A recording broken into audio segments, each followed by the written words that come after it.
Evangelho de Jesus Cristo, segundo Marcos. Glória a vós, Senhor. Naquele tempo, Tiago e João, filhos de Zebedeu, foram a Jesus e lhe disseram: Mestre, queremos que faças por nós o que vamos pedir. Ele perguntou: Que quereis que eu vos faça? Eles responderam: Deixa-nos sentar, um à tua direita e outro à tua esquerda, quando estiveres na tua glória. Jesus então lhes disse: Vós não sabeis o que pedis. Por acaso podeis beber o cálice que eu vou beber? Podeis ser batizados com o batismo com que vou ser batizado? Eles responderam: Podemos. E ele lhes disse: Vós bebereis o cálice que eu devo beber, e sereis batizados com o batismo com que eu devo ser batizado. Mas não depende de mim conceder o lugar à minha direita ou à minha esquerda. É para aqueles a quem foi reservado. Quando os outros 10 discípulos ouviram isso, indignaram-se com Tiago e João. Jesus os chamou e disse: Vós sabeis que os chefes das nações as oprimem e os grandes as tiranizam.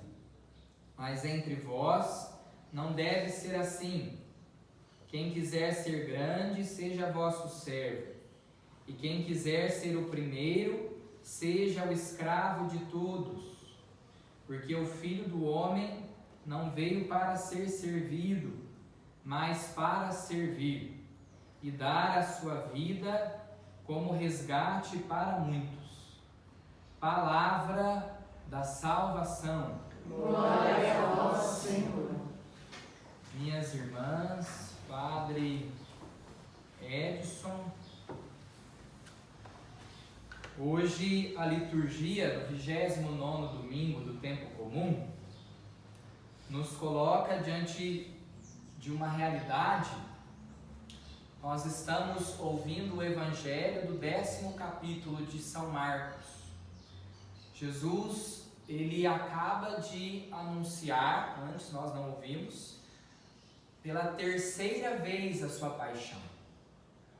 Pela terceira vez ele fala para aqueles apóstolos que ele há de sofrer, que ele há de passar pela cruz, há de morrer e ressuscitar.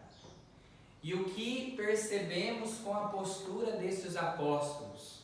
Eles ainda não entenderam. Eles ainda não entenderam que era preciso sofrer, que era preciso ser crucificado, que era preciso morrer para ressuscitar. Como nós ainda muitas vezes, diante dos nossos sofrimentos, diante das nossas dificuldades, temos muita dificuldade de entendermos. Muito bom podermos olhar os nossos irmãos apóstolos e percebermos que por mais que eles andavam muito próximo de Jesus, eles também tinham cabeça dura como a nossa para entender a dinâmica de Jesus Cristo. Mas é interessante que diante da não compreensão deles, eles fazem uma oração, eles fazem uma prece. E qual é a prece que eles fazem a Jesus? Mestre, queremos que faças por nós o que vamos pedir. E Jesus diz então: que quereis que eu vos faça? Deixa-nos sentar uma à tua direita e outra à tua esquerda, quando estiveres na tua glória.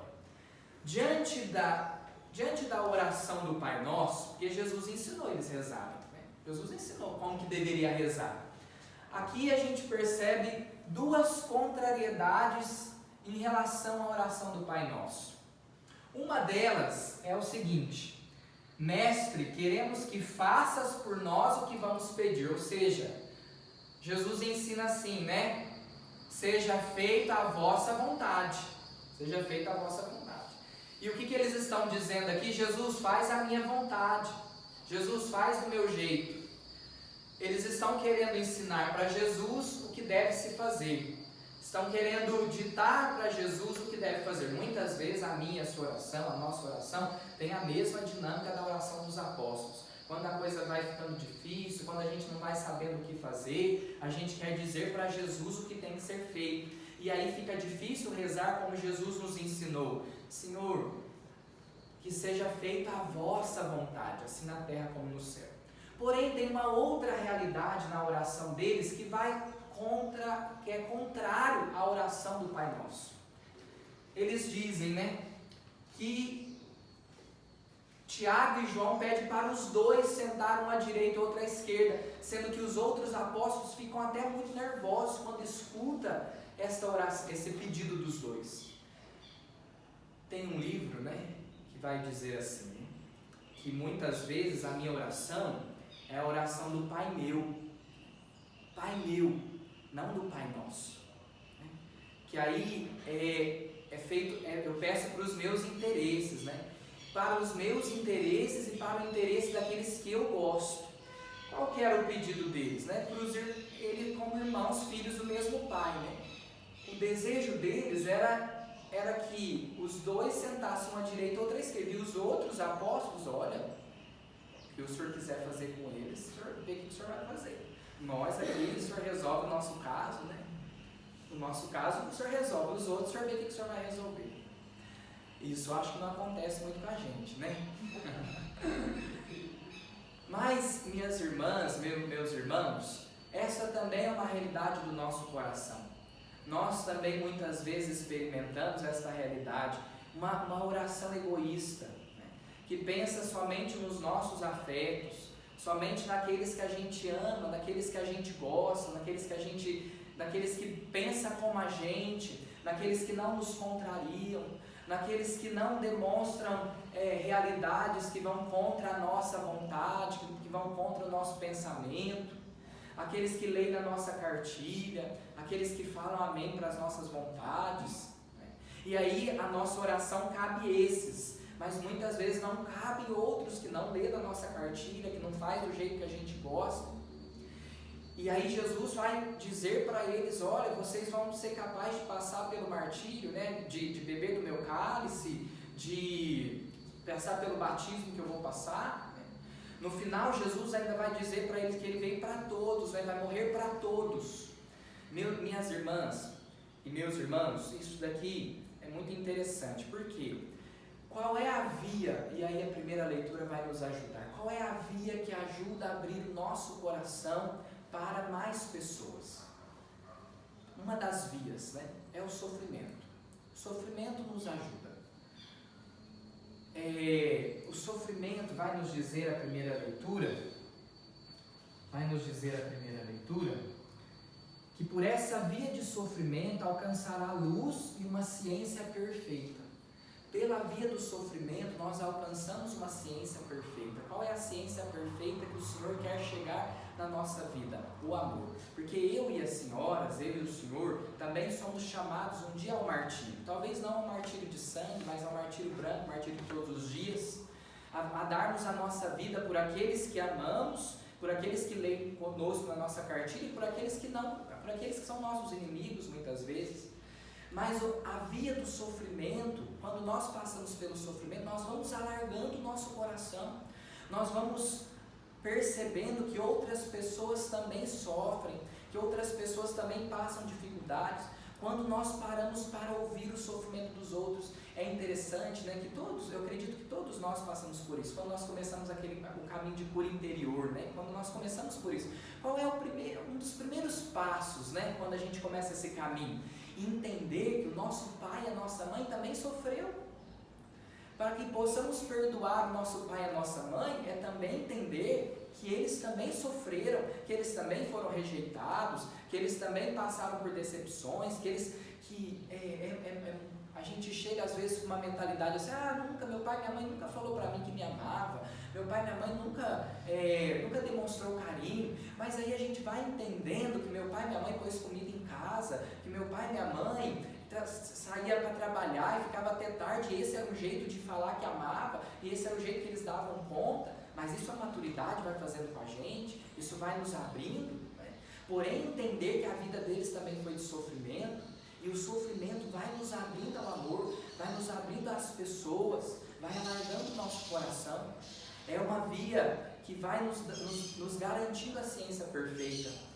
Quando São João Crisóstomo comenta este evangelho de hoje, ele vai dizer, né, o que é ser, quando Jesus diz, né, o que é ser batizado, o que é tomar do mesmo cálice. Por que Jesus diz, vocês vão tomar do mesmo cálice que eu? Por que Jesus compara a sua cruz ao cálice?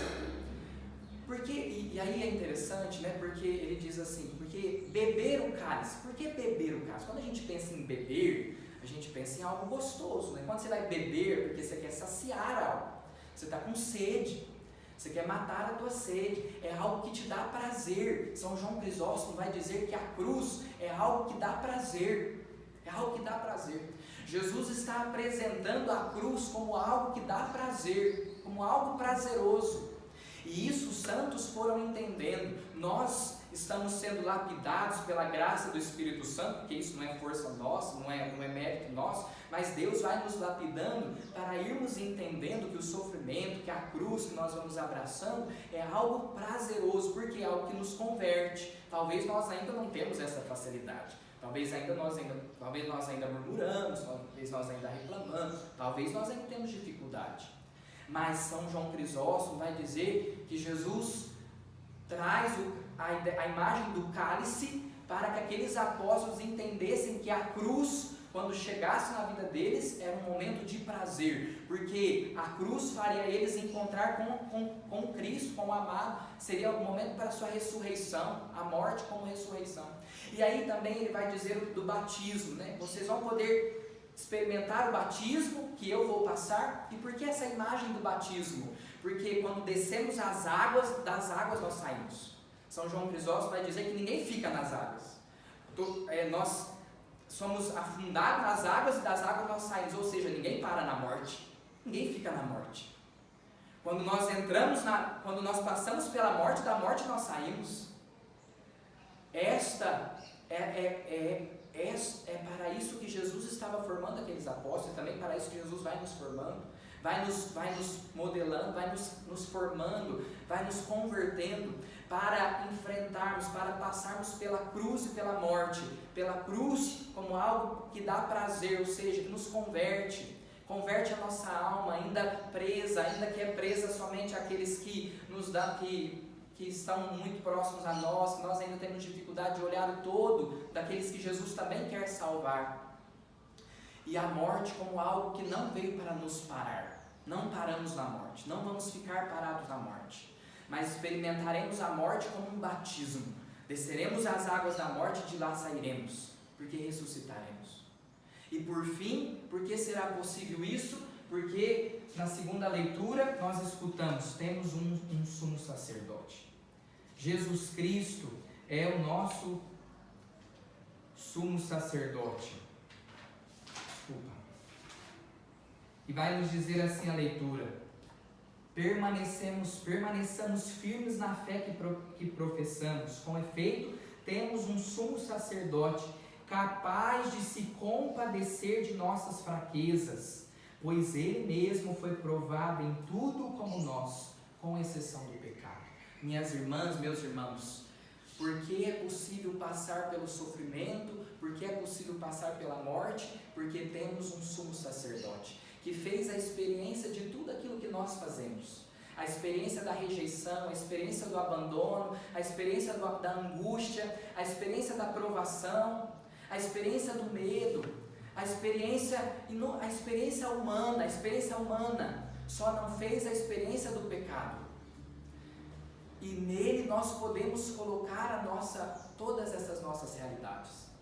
Eu me lembro quando a irmã Néia pregou no retiro de carnaval, que ela dizia para nós: no crucificado podemos fazer a experiência toda de colocarmos as nossas angústias, as nossas decepções, as nossas fraquezas, porque o crucificado fez essa experiência por nós, para nos tirar desta experiência de morte, de dor, e nos ressuscitar, nos trazer vida, quando experimentarmos a morte, quando experimentarmos essas fraquezas, porque Ele é o nosso sumo sacerdote. Por isso, permaneçamos firmes na fé, porque é Ele quem veio para nos salvar destas horas, desses momentos, quando parece que tudo não vai dar certo, né? Quando parece que nossa vocação vai como aquele barco no meio de umas ondas e parece que vamos naufragar, quando parece que Jesus está dormindo na nossa barca. Coloquemos a nossa fé neste sumo sacerdote, que é o nosso intercessor, que é o nosso Salvador, Jesus Cristo. Louvado seja o nosso Senhor Jesus Cristo. Para sempre seja louvado. Creio em Deus Pai Todo-Poderoso, Criador do céu e